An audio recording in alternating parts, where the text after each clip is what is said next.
أعوذ بالله من الشيطان الرجيم. بسم الله الرحمن الرحيم.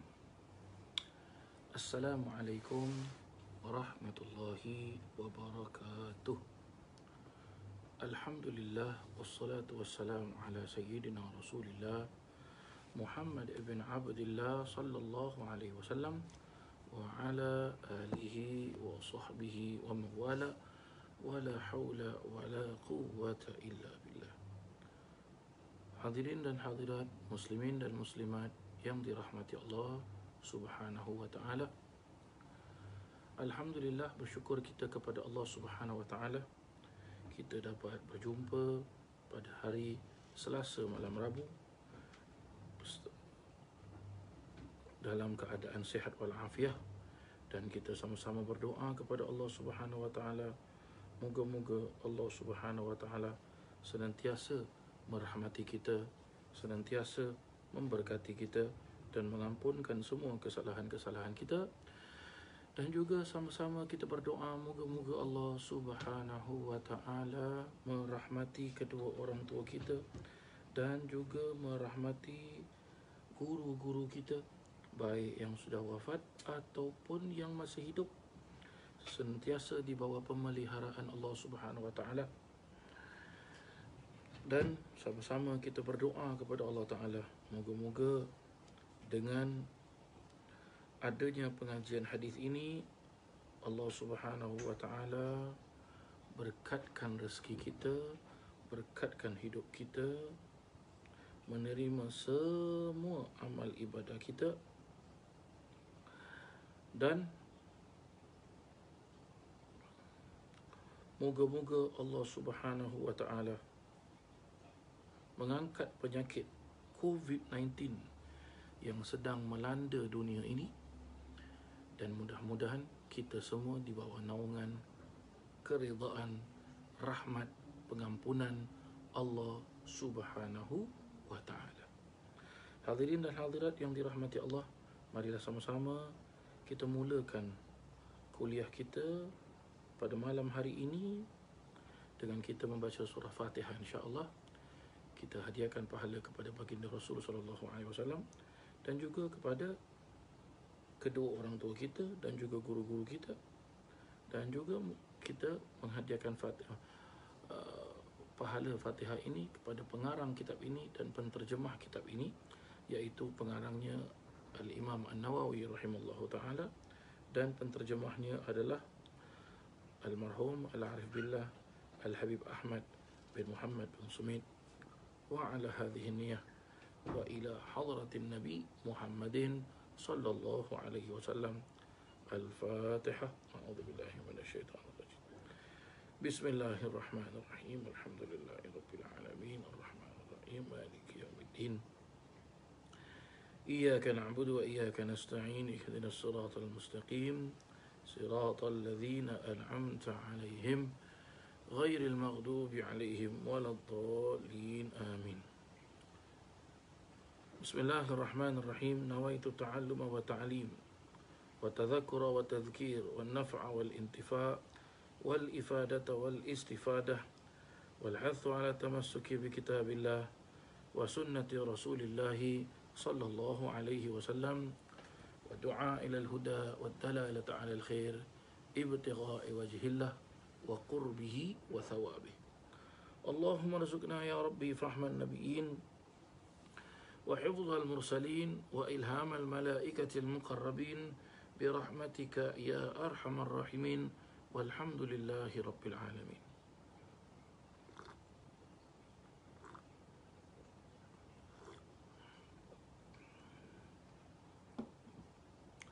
بسم الله الرحمن الرحيم. Kita langsung mula pembacaan hadis, insya-Allah. Bab yang ke-46, kita akan membaca hadis yang kedua, insya-Allah. Bismillahirrahmanirrahim. Wa an Abi Hurairah radhiyallahu anhu anin Nabi sallallahu alaihi wa ala alihi wa sahbihi wasallam qala: Sab'atun yudhilluhumullahu fi dhillihi يوم لا ظل إلا ظله الإمام العادل وشاب نشأ في عبادة الله عز وجل ورجل قلبه معلق بالمساجد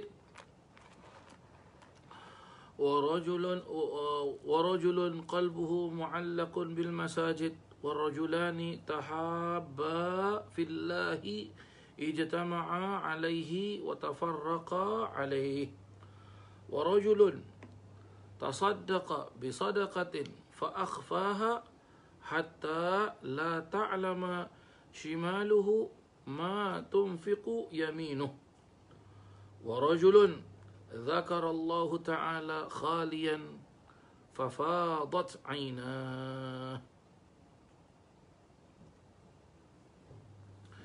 Bismillahirrahmanirrahim. Dari Abu Hurairah radhiyallahu anhu, dari Nabi sallallahu alaihi wasallam bersabda, Sab'atun yudhilluhumullahu fi dhillihi yawma la dhilla illa dhilluh. Ada 7 macam golongan yang akan mendapatkan naungan dari Allah Subhanahu wa taala. Dalam naungan pada hari tersebut tiada naungan melainkan naungannya Allah Subhanahu wa taala. Naungan di sini para jemaah sekalian artinya dijelaskan oleh para alim ulama. Naungan ini adalah apa? Perlindungan dari Allah Subhanahu wa taala. Ya, perlindungan dari Allah Subhanahu wa taala. Begitulah yang dijelaskan oleh para alim ulama. Ada juga para alim ulama ya berselisih pendapat memperjelaskan tentang naungan ini. Ada yang dimaksudkan naungan tersebut adalah apa? Mendapatkan naungan di bawah arasy-Nya Allah Subhanahu wa taala. Walhasil para jemaah yang dirahmati Allah, orang yang mendapatkan naungan dari Allah Subhanahu wa taala berarti orang itu diselamatkan kehidupannya oleh Allah Subhanahu wa taala. Dilindungi oleh Allah Subhanahu wa taala. Dan orang yang mendapatkan naungan perlindungan dari Allah Subhanahu wa taala juga diperjelaskan orang itu mendapatkan penerimaan dari Allah taala. Maksud penerimaan di sini para alim ulama memperjelaskan al-qabul minallah. Apa arti al-qabul minallah? Yaitu Allah Subhanahu wa taala menerima hamba-Nya ini, dan apabila Allah Subhanahu wa taala sudah menerima hamba-Nya ini, hamba ini akan mendapatkan penerimaan dari Allah. Maka kalau ia mendapat penerimaan dari Allah, ke mana pun ia berlangkah, baik langkahnya di dunia ataupun langkahnya di akhirat, semuanya di bawah naungannya Allah Subhanahu wa taala. Bila di bawah naungan Allah Subhanahu wa taala, ke mana saja ia pergi, ia pergi ke mana sahaja, semuanya dimudahkan oleh Allah Subhanahu wa taala, disenangkan oleh Allah Subhanahu wa taala.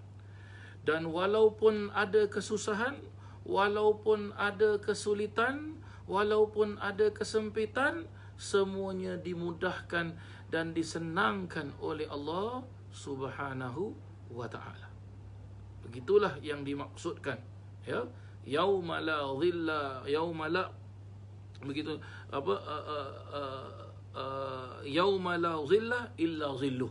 Pada hari tersebut tidak ada naungan, pertolongan kecuali pertolongannya, naungannya Allah Subhanahu wa ta'ala. Baginda Nabi Muhammad sallallahu alaihi wasallam memperjelaskan ada 7 macam golongan.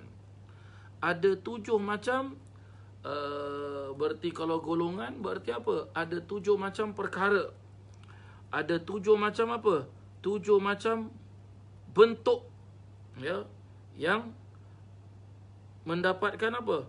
Mendapatkan ataupun sab'atu anfus, 7 macam manusia, orang, kelompok, ya, yang akan mendapatkan naungan tersebut.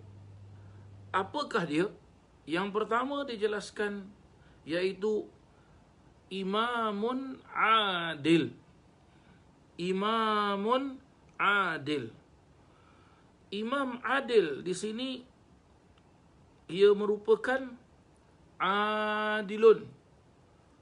Kalau dalam bahasa Arab, ala wazni fa'ilun, berarti orang yang berkelakuan adil, orang yang bertingkah laku adil, orang yang melaksanakan perbuatannya itu penuh dengan keadilan, ya, perbuatannya itu penuh dengan keadilan, walaupun ia termasuk dalam golongan orang yang apa sekalipun, ya, orang yang apa sekalipun. Di sini disebut imamun adil. Imamun adil di sini adalah apa? Yaitu imam yang adil. Bagaimana yang dimaksudkan imam yang adil? Imam yang adil di sini adalah, ya, diperjelaskan oleh para alim ulama. Imam itu boleh diartikan apa saja. Maksud apa saja tu bukan sembarangan, tetapi apa yang dimaksudkan imam di sini adalah boleh kita artikan macam-macam makna. Apabila orang itu menjadi ketua negara, presiden, sultan, raja, mufti, berarti dia ketua negara, ya, hakim, maka ini merupakan seorang imam. Begitu juga dalam urusan kekeluargaan. Dalam urusan kekeluargaan, maksud saya dalam hubungan keluarga, satu keluarga ada imam dalamnya. Siapa itu imam?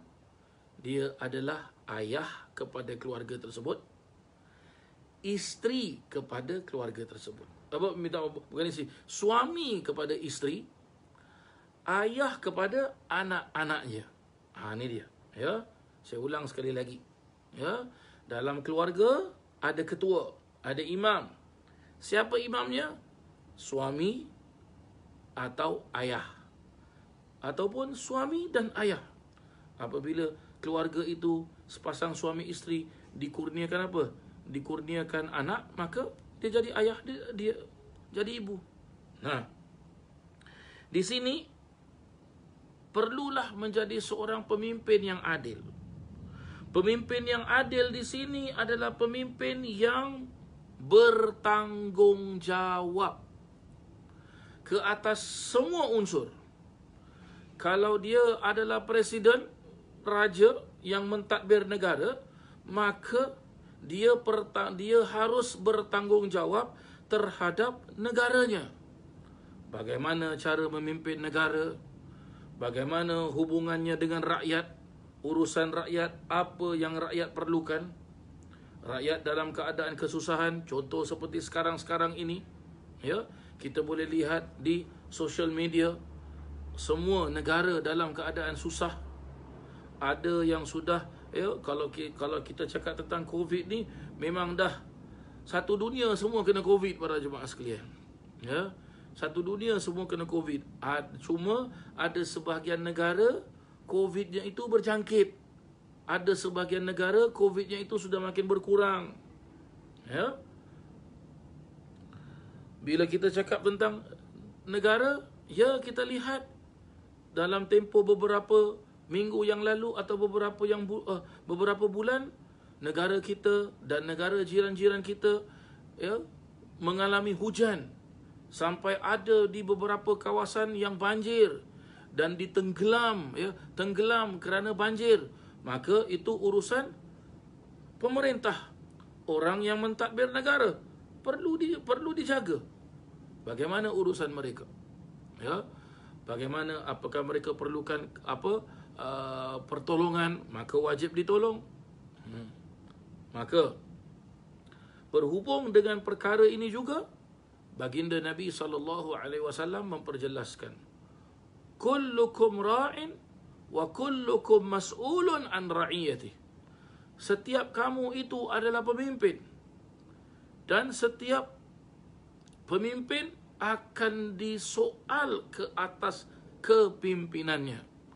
Kalau dia sebagai seorang presiden, Perdana Menteri dan sebagainya, para jemaah sekalian, akan disoal oleh Allah Ta'ala.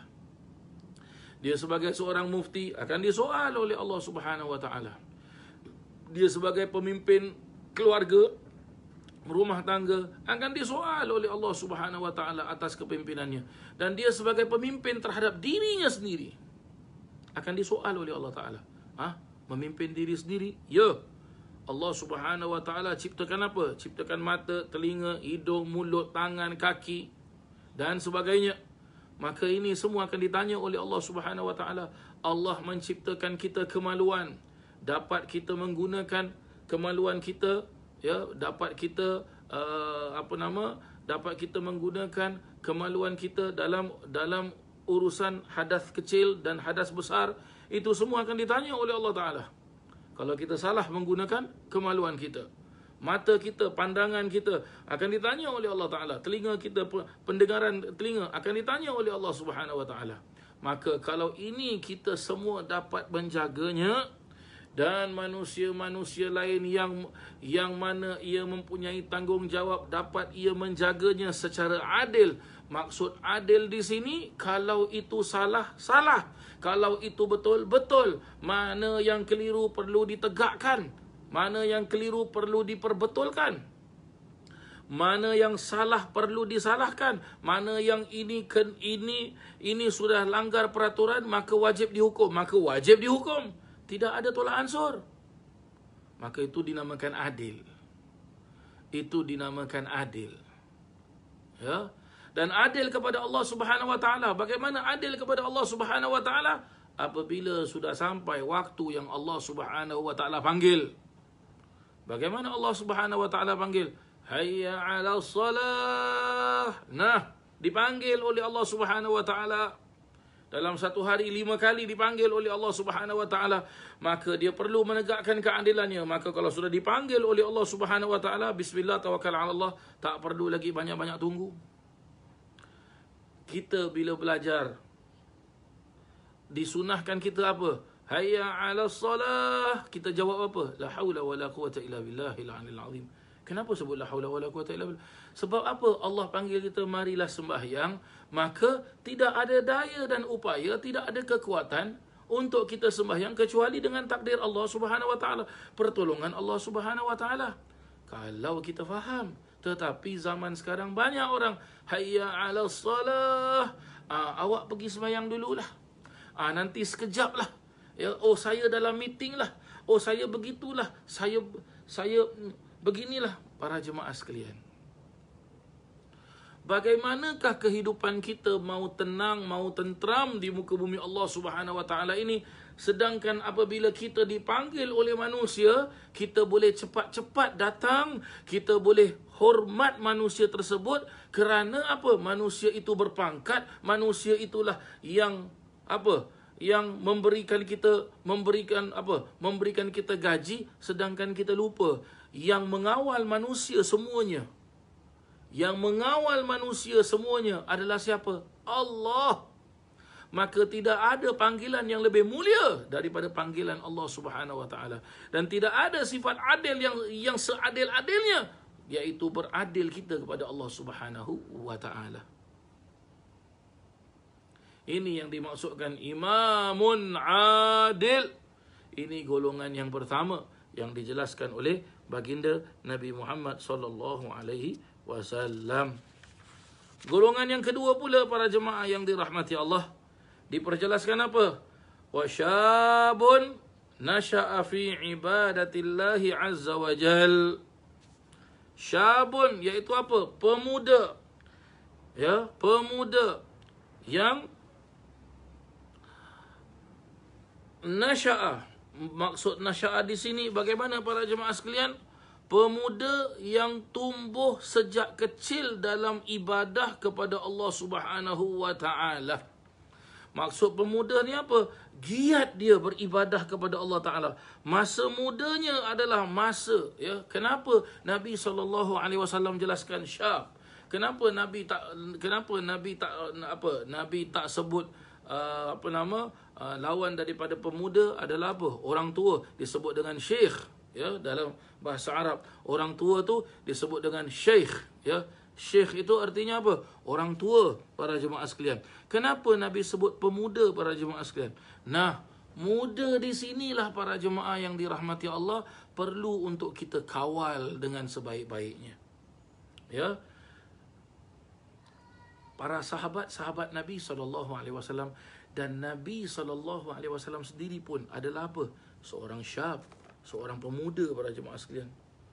Pemuda yang bagaimana? Ya, pada usia mudanya mereka itu, mereka dididik oleh Nabi SAW sampai mereka benar-benar apa? Tumbuh dalam keadaan yang benar-benar seperti seorang insan mukmin, muslim, taqi. Apa ni maksud dia? Seorang kukuh agama Islamnya, kuat keimanannya, dan sungguh-sungguh bertakwanya, orang yang bertakwa kepada Allah Subhanahu wa taala. Kerana di masa muda inilah perlu dibendung. Salah satu perkara yang perlu dijaga masa muda ini, para jemaah sekalian, adalah apa? Adalah syahwat.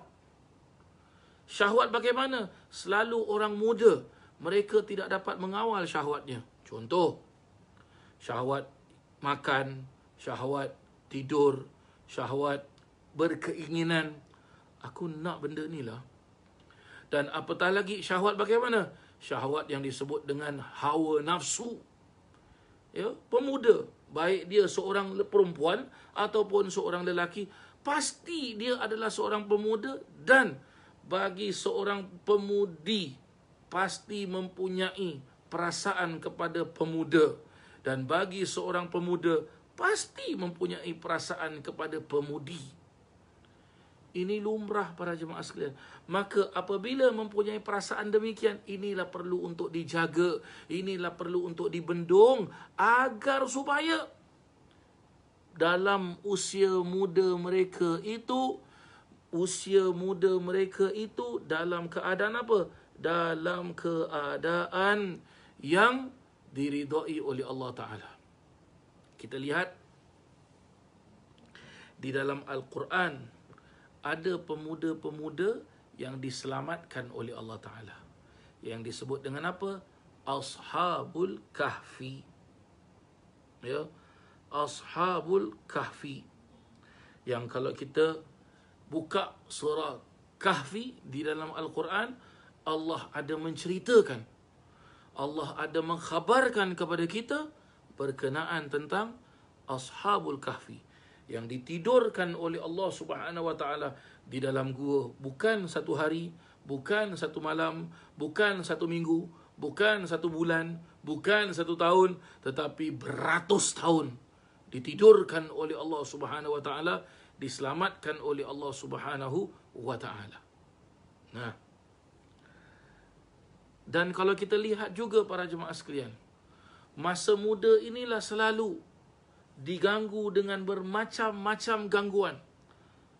Ada kala gangguan itu datang dari dalam diri sendiri. Ada kalanya gangguan itu datang dari rumah sendiri. Ada kalanya gangguan itu datang dari apa, para jemaah sekalian? Datang dari apa? Nah, tengok apa saya pegang ni. Datang daripada handphone. Yang kalau kita tidak kawal ini, bermacam-macam perkara boleh terjadi. Kalau dibuka dalam handphone ini tentang kebaikan, maka baiklah dia. Kalau dibuka handphone ini tentang kejahatan, maka kejahatanlah dia. Dan apatah lagi, gangguan-gangguan yang boleh kita sebut di sini influence, environment, di luar rumah kita. Kalau di dalam rumah kita, mungkin kita dapat kawal. Tapi kalau di luar rumah kita, siapa yang mengawalnya? Kalau anak-anak kita, anak-anak bujang kita, anak-anak gadis kita keluar rumah, ada grup apa? Ada grup study lah, ada session itulah, ada course inilah, ada itulah, ada inilah. Siapa yang menjaga mereka? Siapa yang melindungi mereka? Sebab itu perlu dilindungi dari dalam rumah. Maka perlu seorang pemuda itu dididik dan hidup dalam keadaan apa? Semangat sungguh-sungguh beribadah kepada Allah Subhanahu wa taala. Semua para sahabat-sahabat Nabi dan juga baginda Nabi Muhammad sallallahu alaihi wasallam sendiri, apabila pada usia mudanya mereka bertekun sungguh-sungguh beribadah kepada Allah Subhanahu wa taala.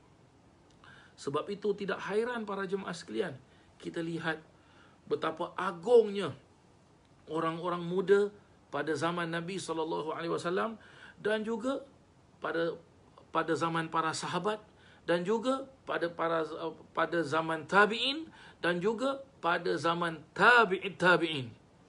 Sering saya mengatakan, ya, orang yang satu zaman dengan Rasulullah, hidup dan jumpa Rasulullah, itu disebut dengan sahabat. Orang yang tak jumpa Rasulullah tetapi hidup dan jumpa dengan sahabat pada zaman sahabat, maka dinamakan orang itu sahabat.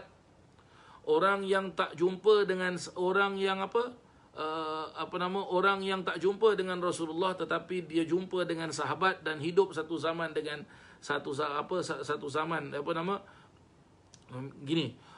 orang yang hidup satu zaman dan jumpa dengan Rasulullah dinamakan orang itu sahabat. Orang yang tak jumpa Rasulullah tapi hidup satu zaman dengan sahabat, ya, itu namanya tabi'in. Orang yang tak jumpa Rasulullah, tak jumpa sahabat tetapi hidup satu zaman dengan tabi'in, itu dinamakan tabi'in. Sebab itu para jemaah sekalian, kita lihat kalau kita buka kisah-kisahnya para alim ulama, seperti empat orang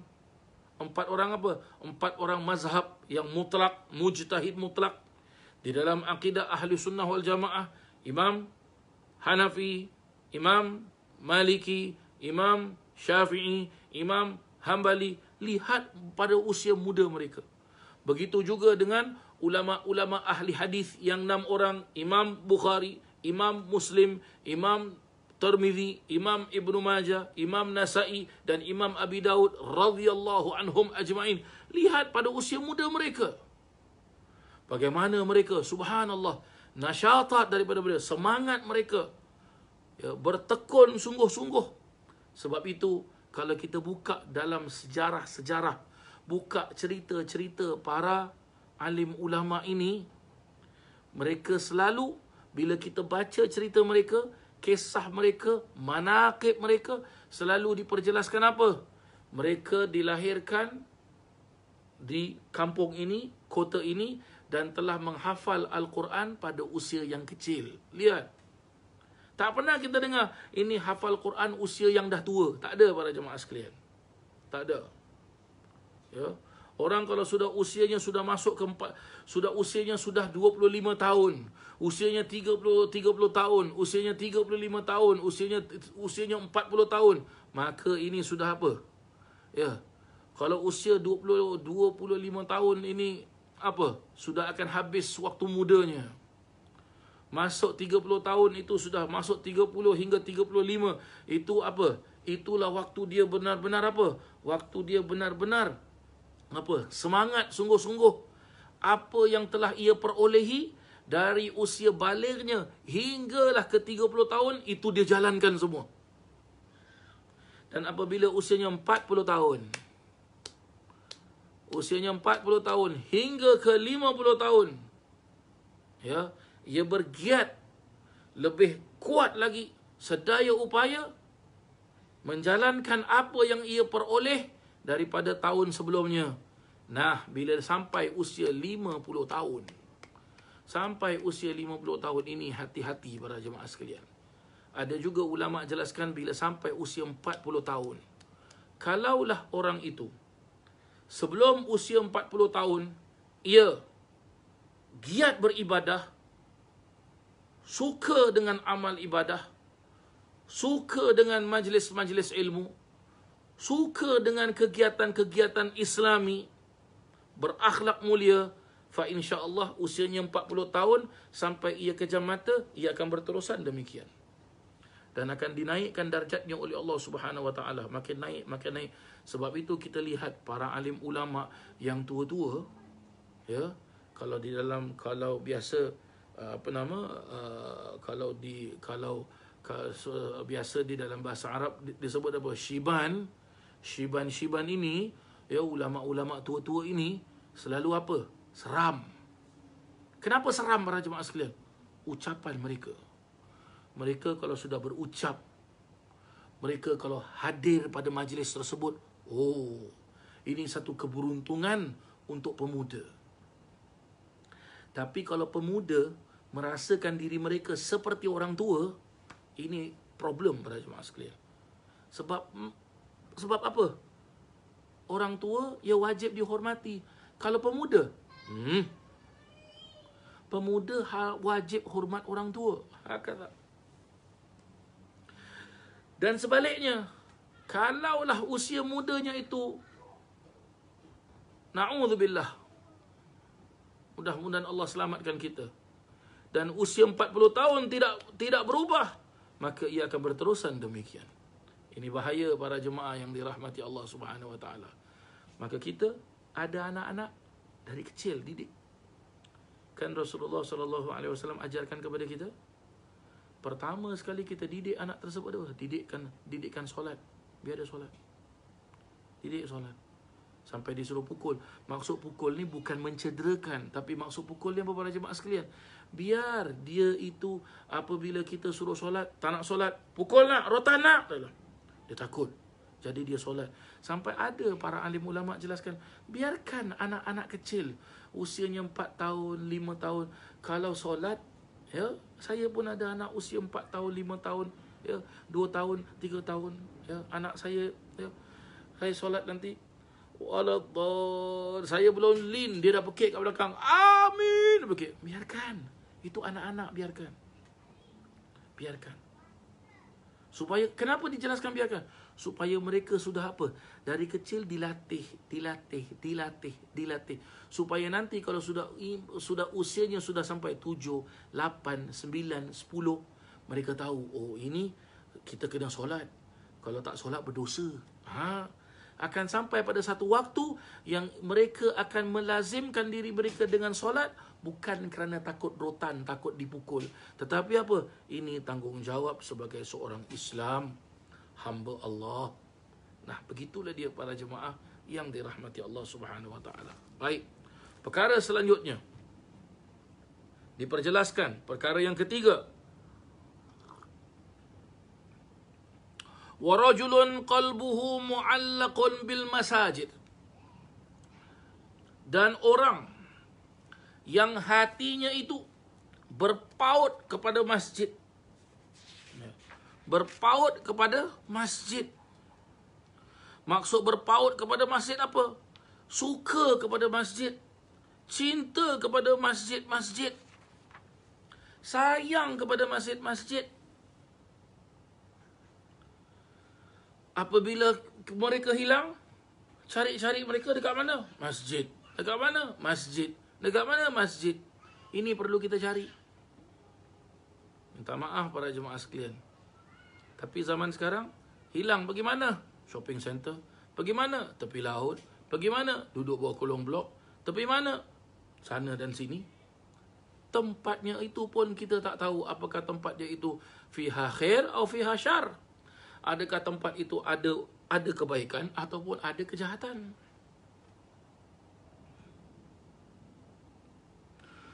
Dan maksud berhubungan juga hati seseorang itu dengan masjid, ya, bergantung kepada masjid ialah apa? Mereka suka duduk di masjid.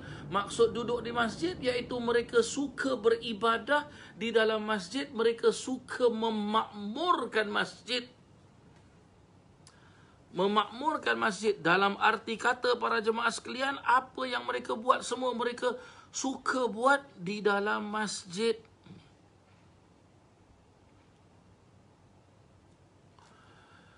Apa agaknya ada dalam masjid? Sudah terang di dalam masjid ada apa para jemaah sekalian? 1, solat 5 waktu.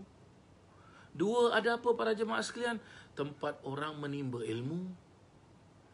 3, apa ada para jemaah sekalian? Masjid, apabila kita langkah masuk ke masjid, diajarkan oleh baginda Nabi SAW, masuk masjid langkah kaki kanan. Dan apabila dah langkah kaki kanan, baca doa masuk masjid, minta agar Allah Ta'ala bukakan segala pintu kebaikan. Dan ambil wudu. Bila dah ambil wudu, niat sahaja aku iktikaf di masjid kerana Allah. Setelah itu, solat sunat 2 rakaat sahaja aku solat sunat tahiyatul masjid 2 rakaat kerana Allah. Allahu Akbar. Setelah itu apa para jemaah sekalian? Tempat untuk orang beribadah. Suka kepada masjid. Tengok masjid kotor, dia pun tanya, pakcik, ada sapu lidi tak pakcik? Ada penyapu tak pakcik? Ada vacuum tak pakcik? Saya nak tolong bersihkan kapet masjid. Kalau ada orang-orang seperti ini, galakkan, kasih. Tapi zaman sekarang jadi lain. Pakcik, ada tak vacuum cleaner ke apa ke? Engkau siapa? Apa pasal engkau sibuk? Aku kerja kat sini, aku tahulah. Minta maaf lah para jemaah sekalian. Minta maaf lah ya, kalau saya terlepas cakap para jemaah. Tapi ini kenyataannya para jemaah sekalian. Dan kalau orang itu suka ke masjid, sayang ke masjid, pasti ada orang pertama kali dia akan dapat merasakan demikian. Tetapi setelah itu bagaimana? Ya, kalaulah orang itu dikurniakan kesadaran, dikurniakan taufik dan hidayah, yang pada awalnya itu dia adalah orang yang mungkin kurang ibadahnya, ataupun tak solat sama sekali, tak tahu tutup aurat, lantas dia datang ke masjid. Apa perlu kita buat? Apa perlu kita buat para jemaah sekalian? Seharusnya bila ada orang seperti ini, tak perlu kita halau mereka dari masjid. Jangan. Biar mereka datang ke masjid. Walaupun mereka tidak tutup aurat, walaupun mereka tak tahu sama sekali, biarkan. Kerana apa? Disitulah dicurahkan hidayah dari Allah Subhanahu Wa Taala. Disitulah dicurahkan petunjuk daripada Allah Subhanahu Wa Taala. Maka galakkan mereka datang ke masjid, walaupun mereka tidak tahu tutup aurat. Maka di masjid kita ajarkan kepada mereka. Awak nak sembahyang, jom sembahyang Kejap lagi dah nak masuk waktu. Cik, saya tak tahu nak ambil wudu. Oh, mari sini, mari. Ajarkan ambil wudu. Setelah ajarkan ambil wudu, bagaimana? Minta maaf ya, ini masjid. Jadi kalau awak nak sembahyang, awak kena tutup aurat. Awak ada bawa kain pelikat tak? Tak ada. Nah, ni pakai kain. Cik, saya tak tahu nak pakai kain pelikat. Baik, pakaikan, tak apa. Kejap lagi kita nak sembahyang. Ya adalah, cik, saya tak tahu macam mana nak sembahyang. Tak apa, awak ikut aja kita sembahyang. Tak apa, tak jadi masalah ini. Biar mereka ikut. Wallahi para jemaah yang dirahmati Allah, saya kongsi satu cerita dengan awak. Saya ada beberapa anak-anak murid yang datang ke majlis, baik ia merupakan majlis ta'lim ataupun majlis Rasulullah, yang mereka tidak tahu latar belakang. Mereka tanya, apa ni majlis Rasulullah ni? Mereka lalu saja. Ya, di Masjid Al-Abdul Razak, Jalan Ismail, mereka lalu. Ya, salah satu daripada mereka tu band boy. Dia suka dengar lagu rock. Ya, dia tunjukkan, ini ustaz, ini video saya. Dia kalau main drum para jemaah sekalian, dia kalau main drum, Allahu Akbar. Dia kalau bukan tangan apa, dengan kepala-kepala dia keru. Ya. Tapi subhanallah, apa yang bawa dia datang ke masjid? Dia bilang, ustaz, saya dengar instrumen budak-budak pukul sedap, ustaz. Budak-budak pada waktu tu pukul apa? Pukul kompang, baca maulid kita, tu saja. Ya. Akhirnya apa? Dia minat, suka dia. Dan ada yang datang kepada saya tidak tutup aurat. Ada anak murid saya perempuan tak tutup aurat, tapi datang nak hadir ke majlis taklim di rumah saya, sampai dia malu nak hadir. Dia malu. Saya bilang, kenapa awak malu? Saya tak tutup aurat, ustaz. Okey, kalau macam gitu awak tutuplah aurat. Saya tak tahu Ustaz macam mana Ustaz. Okey. Nanti ya. Jadi saya panggil isteri saya. Cuba pakaikan tudung ya. Bila pakaikan tudung, saya cuba tengok dekat cermin lawa tu. Ustaz, lain muka saya. Itulah, awak sebenarnya lawa, cantik. Tapi bila awak pakai tudung, makin manis. Ini cara kita pancing, para jemaah sekalian, pancing. Tapi kalau kita bilang, engkau tak pakai tudung, tak tutup aurat, masuk masjid dengan baju gini-gini, muka tak malu. Lari dia. Lari. Akhirnya apa? Bila dia lari dari masjid, dia lari dari majlis taklim, dia lari. Apa terjadi para jemaah sekalian? Mungkin makin teruk para jemaah sekalian. Allahu Akbar, la ilaha illallah. Saya pernah satu ketika para jemaah sekalian ada di Jakarta. So waktu itu Allahyarham almarhum Al-Habib Munzir masih hidup. Jadi bila selesai daripada majlis ya, di Masjid Al-Munawwar di Jalan Pancoran, Habib Munzir jelaskan pada saya, Habibi, ayo kita pergi makan dulu. Mau makan apa Habib? Oh, di sini ada nasi goreng kambing. Oh, enak Habibi. Okey, bismillah. Saya pun satu kereta dengan dia. Bila kereta jalan, ya, tahu-tahu traffic light berhenti. Bila traffic light berhenti, ada orang-orang muda ni, ya, dengan motor. Senang cakap kalau bahasa kita mat motor lah, mat rempit lah para jemaah sekalian, habis cerita. Ya, dia satu geng para jemaah sekalian. Tahu-tahu dia ketuk cermin kereta Habib Munzir. Sebab dia kenal ini kereta Habib Munzir. Habib Munzir pun buka cermin. Dia pun diri, tangan taruh gini dia. Assalamualaikum babe. Habib Munzir, Waalaikumsalam warahmatullahi wabarakatuh. Kemana dia? Babe, kita baru selesai dari pengajian, babe. Habib Munzir tanya, pengajian? Pengajian yang mana? Dia babe, pengajian yang dipimpin oleh Habib tadi di Masjid Al-Munawwar. Tapi pakaiannya mereka bagaimana? Waktu di masjid mereka pakai songkok semua. Tapi keluar apa? Dengan anting-anting, dengan jaketnya segala macam. Masya Allah. Oh, jadi ente yang tadi hadir majlis? Iya, babe. Kami hadir, babe, setiap hari Senin malam Selasa, babe. Oh, ya. Nanti ketemu lagi. Ya, babe. Kami hadir, babe. Tengok para jemaah sekalian. Saya lihat caranya Habib Munzir. Habib Munzir pun jelaskan, Habibi, nanti kalau antum sudah berdakwah di Singapura, ada orang kayak gini, jangan diusir dari majlis. Ya, galakkan mereka datang majlis. Suruh datang majlis. Biar dengan pakaian gini gak apa. No problem, Habibi. Lihat para jemaah sekalian. Beginilah seharusnya para jemaah yang dirahmati Allah. Ya, beginilah seharusnya. Kita didik diri kita. Kita didik anak-anak muda kita. Ya, mana satu anak muda yang tak nakal? Nak cari anak muda macam zaman sahabat, macam zaman Rasulullah untuk sekarang memang tak jumpa. Memang tak jumpa para jemaah sekalian. Tak jumpa. Ya, tak jumpa para jemaah sekalian. Tapi kalau ada anak muda yang zaman sekarang, walaupun nakal, ya, walaupun kelakuannya tidak baik, ya, jangan pernah kita halau mereka. Ada beberapa anak-anak muda tanya, Ustaz, kita ni jahat Ustaz. Habis kalau kita ikut majlis Ustaz, kita selalu sedih, nangis Ustaz. Tengok, fikirkan kejahatan kita. Allah nak ampunkan tak dosa kita. Saya cakap apa? Awak tiap-tiap hari minta ampun pada Allah Ta'ala. Minta ampun Ustaz, tapi lepas tu kita adalah buat Ustaz, tapi nak cakap pun malu. Saya bilang apa? Allah tak pernah bosan dengan permintaan ampun awak. Berarti kalau awak bila buat salah, setelah itu awak minta ampun sama Allah Ta'ala, itu tandanya Allah sayang dengan awak. Berarti Allah nak awak lagi terus tiap hari minta ampun. Berarti makin awak minta ampun, makin awak dekat pada Allah Ta'ala. Makin awak minta ampun, makin tinggi iman awak. Makin awak minta ampun, makin awak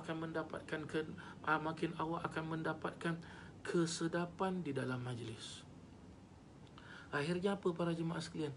Berhenti semua mereka daripada perkara-perkara yang tak bagus yang tak perlu saya sebutkan satu persatu. Dan alhamdulillah sekarang mereka lah merupakan apa? Tulang belakang saya. Dulu nak buat majlis susah, kena angkat speaker sendiri gedebak-gedebuk. Tapi sekarang dah tak perlu. Saya nak buat majlis cukup saya hubungi je. Minggu depan majlis siap-siap ya. Ini kita tengah COVID ni lagi para jemaah sekalian dia. Saya cuma kasih tahu, insya-Allah minggu depan ustaz nak buat majlis gini-gini ya. Tolong preparekan apa-apa. Okey ustaz, okey. Mereka yang begini seharusnya. Begini seharusnya para jemaah yang dirahmati Allah. Dan juga bagaimana cara kita apa? Mengajak anak-anak muda ini datang ke majlis ilmu. Bagaimana? Kita perlu terjun kepada mereka. Kita perlu terjun kepada mereka. Seperti Nabi SAW. Seperti tadi saya jelaskan, Nabi SAW pun seorang pemuda. Nabi SAW pernah dulu ya panggil, ya, lihat ada anak-anak muda ya di zaman Nabi SAW. Mereka itu apa? Mereka suka bermain apa kalau dalam bahasa Melayu tu apa nama? Mereka suka bermain adu kekuatan. Ada pernah apa? Lumba lari. Akhirnya Nabi SAW apa? Jom aku pun nak main. Jom sama-sama. Jadi bila mereka nampak Nabi pun sama-sama dengan mereka, tambah semangat mereka. Tetapi Nabi dapat mengalahkan mereka semua. Mereka jelas cakap, oh, apa yang buat engkau ni kuat Muhammad Macam mana engkau boleh kuat? Di situlah Nabi mulakan dakwah Nabi SAW. Sikit. Nah, begitulah dia para jemaah yang dirahmati Allah Subhanahu wa ta'ala. Rajulun, kata Nabi SAW, wa rajulun qalbuhu mu'allaqun bil masajid. Lelaki ataupun seseorang yang hatinya itu apa? Hatinya bergantung kepada masjid, suka kepada masjid, sayang kepada masjid. Hakadha. Perkara yang keempat para jemaah sekalian, wa rajulani tahabba fillahi ijtama'a alaihi wa tafarraqa alaihi. Dua orang yang saling kasih mengasihi antara satu dengan yang lain, cinta mencintai antara satu dengan lain kerana Allah, dan apabila mereka berkumpul, bertemu pun kerana Allah, dan apabila mereka berpisah pun kerana Allah. Ini adalah golongan yang keempat yang akan mendapatkan perlindungan dari Allah Subhanahu wa ta'ala, yang mana pada hari tersebut tidak ada perlindungan kecuali perlindungan dari Allah Subhanahu wa ta'ala. Apakah ini para jemaah sekalian? Senang untuk kita faham. Tidak lain dan tidak bukan adalah apa? Adalah hubungan kasih sayang, cinta mencintai antara satu dengan yang lain. Jangan salah faham para jemaah sekalian ya. Ini mereka sayang, cinta bukan seperti golongan-golongan yang lain. Ada golongan-golongan yang lain, cinta, kasih sayang, sama-sama jenis, pegang-pegang tangan, jadi lain. Seperti yang mana Allah Ta'ala ceritakan di dalam Al-Quran, kaum Nabi Lut, homoseksual. Zaman sekarang, LGBT, haram. Minta maaflah para jemaah sekalian. Kalau happy sangat dengan benda gini, Allah dah jelaskan dalam Al-Quran. Allah dah jelaskan dalam Al-Quran bagaimana keadaan kaum Nabi Lut. Diangkat kampung tu oleh Allah Subhanahu wa ta'ala dan diterbalikkan oleh Allah Subhanahu wa ta'ala. Habis semua. Ini orang yang suka bermaksiat. Baik bermaksiat sesama jenis ataupun bermaksiat dengan apa? Dengan lain jenis, lawan jenisnya. Lelaki dengan perempuan ataupun perempuan dengan perempuan ataupun lelaki dengan lelaki. Itu haram. Tapi yang dimaksudkan oleh baginda Nabi SAW adalah apa? Mereka yang mempunyai rasa kasih sayang apabila bertemu kerana Allah, kasih sayang kerana Allah, bertemu pun kerana Allah, berpisah pun kerana Allah. Tak perlulah untuk saya datangkan dalil tentang perkara yang keempat ini. Saya cerita dengan para jemaah sekalian.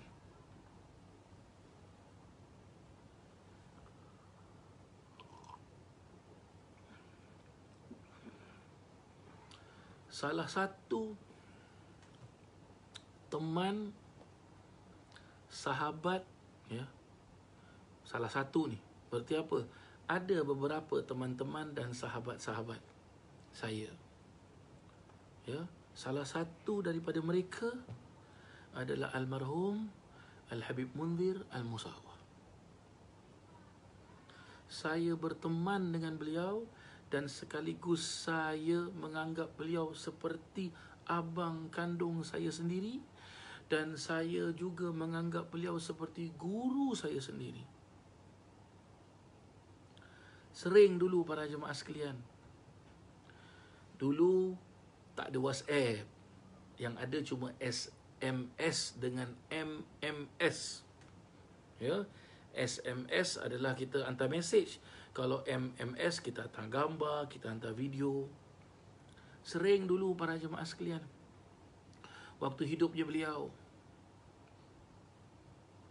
nanti bila setiap hari Senin malam Selasa, kalau saya tidak ke Jakarta, saya ada di Singapura, saya selalu tengok hadir majlis beliau. Dah habis hadir majlis, sudah selesai majlis, ya, nanti saya SMS beliau. Assalamualaikum Habib. Beliau akan jawab nanti. Waalaikumsalam Habibi, mushtaq ilaik wallah, kaifal hal, asakum fi sihah wal afiyah. Apa maksudnya Waalaikumsalam, wahai Habibi tu, wahai kekasihku, rindu pada kamu, ya. Mudah-mudahan Allah hidupkan hati kamu. Apa khabar? Saya pun jawab, Alhamdulillah Habibi, wallah mushtaq ilaik, kaman jam. Ini kira logat orang-orang Hadramut bila mereka cakap bahasa Arab lah, ya. Oh, aku pun sama juga, rindu sangat, Masya Allah. Dah ibarat seperti apa? Seperti mata air tau para jemaah sekalian. Kita WhatsApp ni, ya, kita WhatsApp nanti apa, cerita tentang dakwah, cerita tentang ni, cerita tentang ni, gini. Dan kalau saya ada peluang ke Jakarta ketemu dengan beliau, ataupun beliau nanti kalau datang ke Singapura, kita boleh duduk berbual sampai 3-4 pagi para jemaah sekalian. Tapi berbual kita ni tidak kosong. Maksud tidak kosong tu bagaimana? Berbual kita nanti tu kita cerita tentang dulu Habib Umar tu begini, Sayyidina Syekh Abdul Rahman Segaf begini, Sayyidina Abu Bakar tu begini, Rasulullah begini. Tahu-tahu nanti kita mendapatkan fawaidnya. Dan lagi bagaimana, ya, kesenangannya. Habib Munzir lagi, Habibi, udah jam 3 pagi ni, ayo kita keluar. Mau ke mana Habib? Ayo deh jalan-jalan deh. Keluar. Agak-agak bagaimana Pak Jemaah sekalian? Jalan-jalan. Pergi kubur. Ya, pergi pusara. Ziarah Habib Noh, ziarah Habib Muhammad bin Salim Al-Attas, ziarah Habib Ali bin Isa Al-Haddad, ziarah Syekh Umar Al-Khatib, ziarah makam-makam orang-orang soleh. Ni malam-malam keluar. Nanti selesai, balik rumah, ya, ada waktu lagi, solat ibadah. Setelah itu solat subuh. Habis solat subuh dengan wirid apa segala macam, dah breakfast, dah duha, dah breakfast, tidur. Tapi setiap kali bila bertemu dan apabila nak berpisah, pasti nanti kita bersalaman. Yang saya cium tangan Habib Munzir cium tangan saya peluk dia, dia peluk saya. Sampai nanti bagaimana? Lama kita peluk, tak lepas-lepas. Sampai saya masuk kereta pun, saya masuk kereta ataupun dia masuk kereta, masih turunkan cermin, masih menangis kita. Ya Allah, bila jumpa lagi? Allahu Akbar. Ini dia para jemaah sekalian. Rajulani, kata Nabi SAW. Jadi bagaimana? Kita, dan di ini juga boleh kita faham, kita kalau mau berkasih sayang di dalam agama Islam, tak boleh seorang-seorang, mesti ada lagi satu orang. Dan jadikanlah kasih sayang kita ini kerana Allah. Jadikanlah pertemuan itu kerana Allah, dan berpisah pun kerana Allah. Orang kalau dah kerana Allah, apa yang boleh pisahkan dia? Yang boleh pisahkan kasih sayangnya Allah adalah apa? Apabila datang mati, maut, habis. Terputus kasih sayang. Seperti sekarang almarhum Habib Munzir sudah wafat. Allahu Akbar. Allahu Akbar. Allahu Akbar. Rindu para jemaah sekalian. Saya kalau berangkat ke Jakarta, turun di Jakarta, saya tak akan ke mana-mana. Takkan ke mana. Makan ke mana ke, tak langsung saya ke makam Habib Munzir, dan saya akan duduk di depan makam Habib Munzir dengan membaca boleh menangis suara jemaah sekalian.